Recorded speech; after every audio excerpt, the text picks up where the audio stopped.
la question qui est posée vers vous, donc Soumaré Diadier, c'est ne peut-on pas changer le système d'éducation dans les zones sahéliennes, trouver un système d'éducation qui s'adapte aux réalités du quotidien des populations?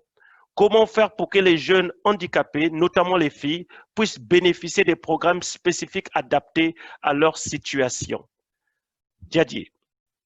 Alors, bonjour à tous. Donc, déjà, je remercie toute la famille des Nations Unies. Je vous remercie vous tout particulièrement, Edmond, pour vos implications dans nos initiatives respectives. Je remercie tous les panélistes et plus particulièrement notre aîné Jawara et notre grande sœur Ina Modja, qui ont été des exemples pour nous, jeunes Maliens, de résilience. Donc, moi, je suis le président de l'Union des ambassadeurs franco-maliens.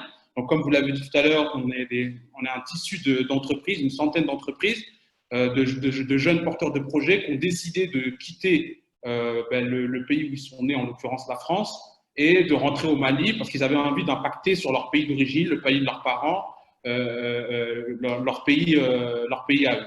Et nous, on pense qu'en se fédérant, en créant des synergies entre les jeunes, parce qu'on le voit bien, il y a des synergies partout de jeunes en Afrique.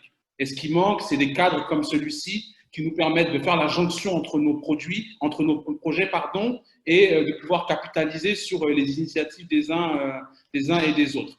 Et on pense aussi que le fait de mettre en scène ce que nous faisons dans nos entreprises, ça va permettre à énormément de jeunes dans la diaspora de se dire qu'il y a du potentiel en Afrique, qu'avec ce qu'ils ont acquis à l'extérieur en termes d'éducation, de formation et autres, ils peuvent le mettre au service de leur pays, c'est possible, et nous leur montrons tous les jours à travers nos projets respectifs. Et pour revenir à votre question, cette synergie, en fait, le fait d'être dans des secteurs divers et variés nous permet justement de pouvoir toucher un peu à tous les domaines, comme on l'a dit dans la vidéo. Et concernant le cas de l'éducation en milieu rural, on a un jeune qui fait partie du réseau, qui s'appelle Jawara, vous avez pu voir dans la vidéo, donc qui a développé une solution d'école virtuelle. Nous pensons vraiment que les solutions aux maux de notre continent, elles émaneront de nous-mêmes, à condition d'accepter que le potentiel de cette jeunesse et que les innovations qui viennent de la jeunesse sont des solutions pour l'avenir. Donc lui, à travers cette école qu'il a créée, il peut mettre à disposition des milieux ruraux, des écoles. Il a des partenariats avec des écoles dans d'autres pays, avec des professionnels dans des domaines spécifiques.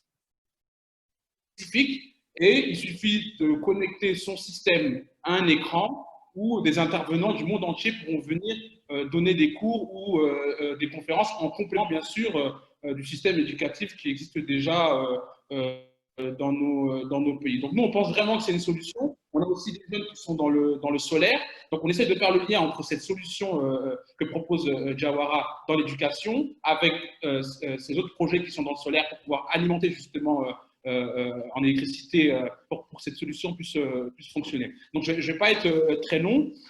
Nous pensons vraiment qu'il faut que la jeunesse se mette ensemble.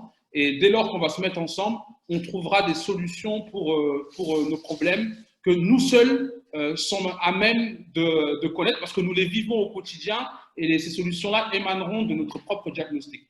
Voilà. Merci pour nous avoir permis de nous exprimer à cette conférence aujourd'hui.